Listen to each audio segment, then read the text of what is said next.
Hey guys, Jim here. Welcome into Guest Blade episode number 16.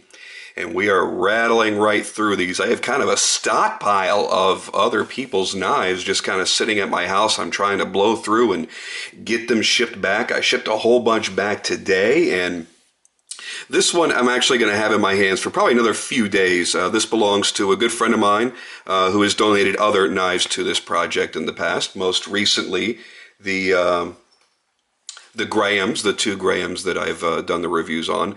And I'm just kind of waiting for the last of his knives to come into me to then package them all together and send them at once. The next one, excuse me, coming in from him, kind of exciting. My buddy Chris Martin at Phantom Steelworks is, as he puts it, murdering out a Shirogorov of his. So that's going to be quite an interesting little knife right there. I can't wait to see that. It's basically the same as my Shiro, but one of the smooth titanium models. He's not going to mess with the blade. He's just going to be doing the full treatment on the titanium handles. So that should be a whole heck of a lot of fun. But right now, we are going to focus on this, a very special Brad Southard custom. Now, I'm not going to go very much into Brad or his philosophies or much about him because I've already covered him very, very much in depth in another Guest Blade episode where I had borrowed one of Justin Laffer's Southards. So please go check out that episode and you'll hear a lot more about Brad as a maker. This is going to be a fairly short video because, like I said, I've got a whole bunch to do, and I really just kind of want you to see the beauty of this. This was one, if you were paying attention over at Knifeology's website, this was listed very, very briefly for sale over there. And what they ended up doing with it, I'm not sure what their exact system is and how they do everything, but it was some sort of, I think it was a silent auction is what ended up happening. And I know some of the people that had bid on it, and my friend happened to be one of them, and he won it. Now, because it was a silent auction, that means all bids are private, and it's not my place to put out there how much he paid. That's his personal business. I will say it was a tremendous amount of money, however. This would not have been attainable by most of your average everyday collectors. What I have sitting here in front of me is an extraordinarily expensive and rare knife. To the best of my knowledge, it is the only one that Brad has done in this exact manner. So let's talk about the construction of this thing. So as you'll notice, there is a lot of lightning strike carbon fiber. And I always love the edges of well-done lightning strike carbon fiber because you get these gold flecks that come through. And I find that to be particularly attractive, even more so than the actual scale side itself. And what you have set here in the middle is called Superconductor. Now, we're not seeing a lot of it now, but you go back just a few years when it was more readily available. I think the company was ATI that manufactured it. And they were selling off pretty much big slices of the stuff, and a lot of knife makers were working with it. Now we're seeing it less and less because the actual material is no longer available. What is out there in people's hands is all that remains. And basically what it is, it's niobium titanium. Now there's a couple of different niobiums. There's niobium titanium for superconductor. There's niobium tin. This is niobium titanium. And basically it's a composite of niobium as well as copper. And that's why you see most of the makers that use it will then accent it with lightning strike carbon fiber because it's the perfect complement because you have copper wire that comes through the carbon fiber that creates the lightning strike look. Now, lightning strike carbon fiber has nothing to do with actual lightning or anything like that. It was actually, lightning strike carbon fiber was brought to the knife market by Todd Begg, and he's the one that named it that. I forgot what the actual name of the material is, as it was listed by the original manufacturer, but he figured that's kind of a, what's the best way to put it? I don't know, kind of an overly technical name that wouldn't really catch on, and lightning strike carbon fiber sounded more catchy to him.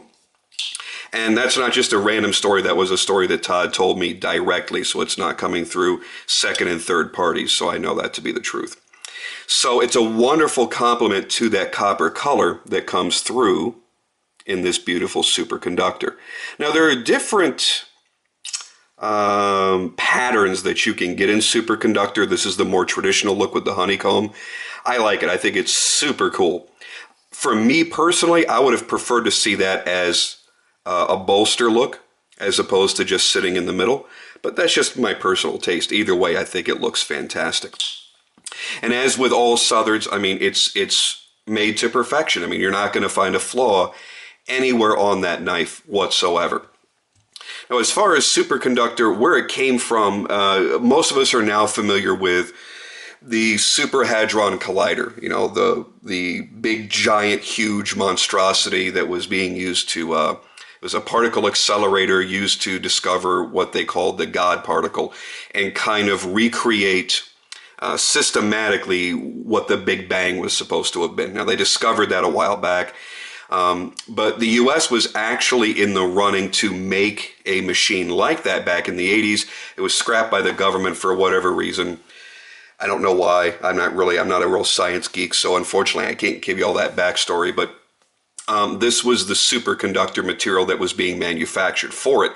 And when it was canned, you know, the manufacturer is left with all of this material that at some point they finally had to sell off. And it's kind of neat that it made it into the knife industry. I think it's kind of cool. So basically what you're getting into here is just about a 3.5-inch folder. And one of the interesting things about Brad's designs is the handle always looks shorter than the blade. Well, not always, but in many of his designs. And you're thinking that's got to be impossible because the blade has to fold up into the handle. Why does the blade look longer? Because we're so used to seeing makers that give themselves a little bit of extra room in the handle that we're used to seeing a certain proportion. Whereas Brad uses every bit of that handle to fold the blade into. And you notice the contouring of the blade, let me pop it up just a little bit, matches the oh, he's got a great detent on there, matches the contouring of the handle. So it's going right to the very edge, yet you can't actually feel the tip of the blade. Again, the guy's a master. He's a true genius. And he squeezes every millimeter out of that handle that he can without making a ginormous handle. Fits my hand pretty well. I wear a size large glove, and a lot of knives look small in my hand. This does look a little bit small, but it feels fantastic. And you really feel the precision of a Southard in every single knife, and you certainly feel it in this one. My friend is certainly going to love this. This will probably be one of the jewels of his collection.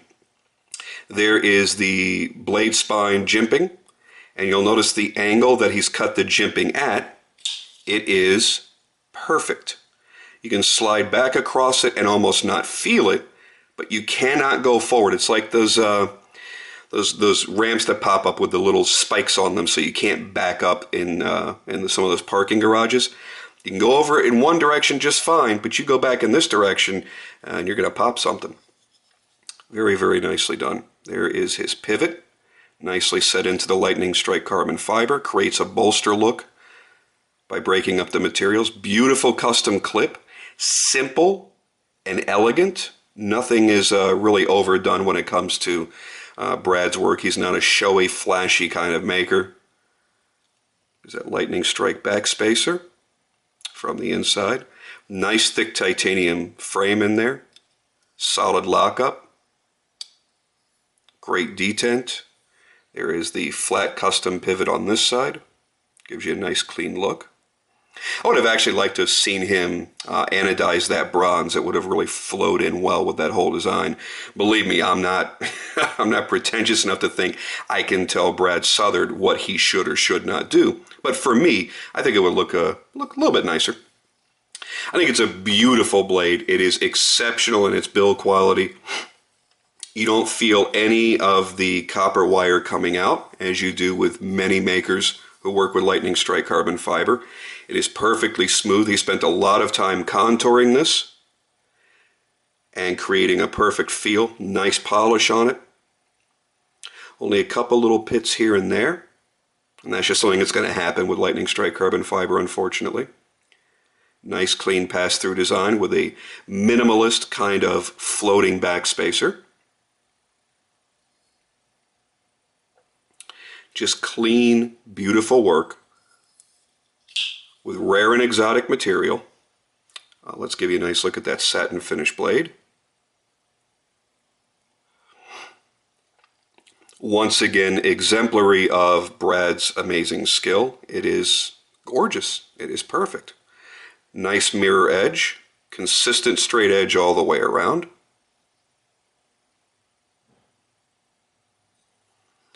It's just one of those knives that if you're fortunate enough to own one and you get to show it to a fellow collector, it's an instant recognizable piece.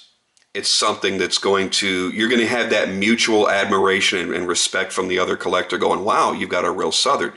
And I think we've gotten so accustomed to hearing Spyderco Southard, Spyderco Southard, Spyderco Southard, because it was such a huge hit that anytime somebody mentions Southard, you always have to say custom Southard or a real Southard or a genuine Southard to kind of get it across, no, this is not the $200 Spyderco, this is the real deal.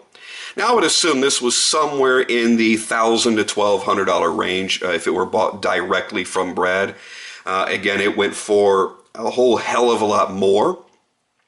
And that's the way Southards are. If you are fortunate enough to ever see one being sold, and start looking around, you'll see how difficult that is to find, you will always pay a premium. And there are certain makers that will always command that. Jeremy Marsh, Todd Rexford, Brad Southard, that level of knife maker. People don't tend to sell their knives all that often, so that makes the value go up even more. So when somebody does get their hands on one and they decide they're going to sell it, they know they can get a premium. Yes, unfortunately, when guys like Brad go out there to the shows and they try to do the right thing and try to do the good thing, and they do lotteries or some sort of silent auction or whatnot to sell their knives, they're trying to get them out there at the best price they can. And unfortunately, the majority, not everybody, but the majority of the people that are in those lotteries, that win those lotteries or win those auctions, have no interest in owning the knife. They're buying it purely to mark it up 3 times, 5 times, gosh, even 10 times in some cases, what they paid for it. And that unfortunately brings a false value to the knives. Listen, this is a great knife. And Brad is not only one of the greatest knife makers in the game today, he's also one of the nicest and most humble. But I don't feel that I could honestly spend $3,000, $4,000, $5,000 on a 3.5-inch folding knife, period. Yeah, I know you get into Ron Best and Joe Cayos and Walker, you're going to spend that kind of money, but they're also using more exotic materials. They're putting in 3 to 5 times the amount of time into making the knife, because it's less about a utilitarian, tactical, practical knife like this really honestly is, and more about the showpiece and art of it. So, I can see the prices for, knife makers in that realm, because it really is a different realm than the rest of us exist in. But for a great everyday, this should be a knife that you would want to carry in your pocket every day, that you would want to actually cut things with and enjoy. But unfortunately, because of the false sense of value that's being placed on so many makers right now, you're afraid to touch the knife. You're afraid to use the knife. Oh my God, if I put a mark on it, it's not worth $5,000 anymore. It's only worth $3,000. Or, and unfortunately, that's the way we're now trained to think about certain makers. It's hard to justify for some people, and it's easier to justify for others. So it doesn't matter really which side you land on.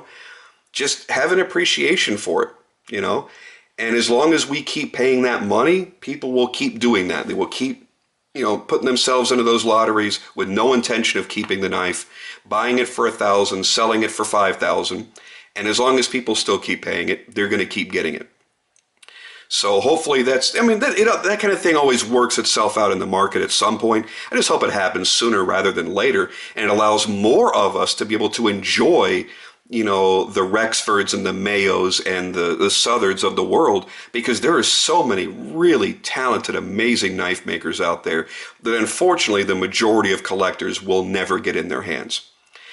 And I tell you right now, if the market ever balances out and you're able to get your hands on a real Southard, you'll see why people would spend $3,000, $4,000, $5,000 on a knife like this, because it is beautiful. It is flawless. The attention to detail, all the little work that's been done, all the time that's been put into these. Because you got to realize when you're buying a knife, a custom knife, you're not paying for the materials. The materials are such a small part of the overall price. It's about the time, and it's about the fit and finish. You could take a no-name maker and give him these materials, give him a CAD program that would give him the shape here that he wants, and let him grind it, let him do all the other work. And if he has half the experience someone like Brad does, you'll see it immediately. It'll still be a nice looking knife, but it's those little tiny details. If he put 10, 15 hours into work on that knife, and let's say Brad puts 20 to 25 hours, I don't know how many hours he puts in, he might put in 50. But there is a noticeable difference when there's somebody that knows what they're doing and takes their time. He's not out there to mass produce. He's not out there to put out as many knives as he can. It's quality over quantity, period. And what you get as a final result of that is a knife that you can very rarely, if ever, find flaw with. I mean, have you ever heard somebody say, yeah, man, I bought this custom Southern and the lockup sucked, it had a sticky lock, or the blade was off center, or the flipper tab had sharp edges, or the titanium frames were uneven, or the scale didn't fit properly, or there was a noticeable seam between the composite materials. You'll never hear that, because nothing is going to leave his shop until it's perfect. And I run my finger over this, and you almost can't tell. Like I said on the last one, you could Helen Keller it. Just sit here, close your eyes, and run your fingers over it, and you would almost think this is one material. And that's the beauty of a true craftsman and a true artist. And that's why they get the money that they get. So if you ever think to yourself, well, what does this knife do that my $100 Gerber doesn't do, or $50 Gerber doesn't do? It does a hell of a lot. That blade's going to hold an edge probably 10 times longer because it was heat treated better. It was ground better. It has a better blade geometry. The lockup is more consistent. I can guarantee you if my friend flips this 1,000 times a day for the next 10 years, that lock is still going to drop in the exact same place 10 years from now. The fit and finish of all the components is flawless. And sure, there's a beauty to it in the more expensive materials. But it's not just about how pretty a knife is that justifies its cost. It's the overall quality. All right, guys, I'm going to move on from here and try to cap out a couple more videos here tonight. We'll see how many I can get uploaded. Until the next one, I will see you guys soon. Thanks again for watching. Leave your comments down below, and please click the thumbs up and share it with your knife buddies and let them know, because a lot of people wanted to buy this knife. A lot of people saw it listed, and now you get a chance to see it in HD. Pretty neat.